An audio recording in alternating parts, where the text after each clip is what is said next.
এদিকে শনিবারের নবান্ন অভিযানকে নিয়ে বিস্ফোরক মন্তব্য করেছেন মন্ত্রী অরূপ রায়। রবিবার বেজপুকুর থেকে হাওড়া ময়দান পর্যন্ত এক অরাজনৈতিক মিছিলে যোগ দিয়ে তিনি বলেন, নবান্ন অভিযান কোনো সৎ উদ্দেশ্যে করা হয়নি। বামেদের 34 বছরের শাসন দেখেছি, তখনও পুলিশ মিছিল আটকাতো, কিন্তু কারোর ওপর খুন বা লাঠিচার্জ করতো না। তার কথায় বিজেপির নেতারা বাংলা ভাষা ও বাঙালিদের মর্যাদা হরণ করছে। এদিন বিজেপিকে আক্রমণ করে বিজেপি শাসিত রাজ্যে বাঙালিদের উপর চলছে অপমান ও অত্যাচার। তার কথায় বিজেপি মর্যাদা হরণ করছে। মন্ত্রী অরূপ রায়ের দাবি, মূলত এই অপমানের জবাব দিতেই তারা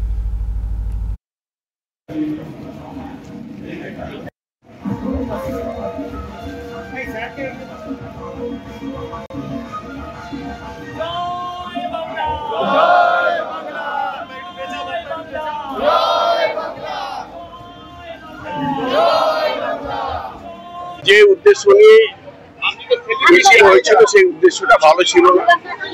সেই কারণেই কালকে পুলিশের কাজ করতে হয়েছে, এবং পুলিশ কি করেছে না করেছে কোনো খুন তো হয়নি। এটা আমরা যে দীর্ঘ 34 বছরে বাম শাসন দেখেছি, বাম শাসনে কি হয়েছে আমরা সেটাও দেখেছি। আর আমাদের শাসনে একটা লাঠি উঁচিয়ে কেউ তাড়া করেনি। আজকের মিছিলের কারণ হচ্ছে বাংলা ভাষা নিয়ে যে ধরনের রাজনীতি করতে চাইছে বিজেপি, কেন্দ্রীয় সরকারের মদতে বিজেপি যেটা করতে চাইছে, তার বিরুদ্ধে সারা পৃথিবীতে বাঙালিরা করছে।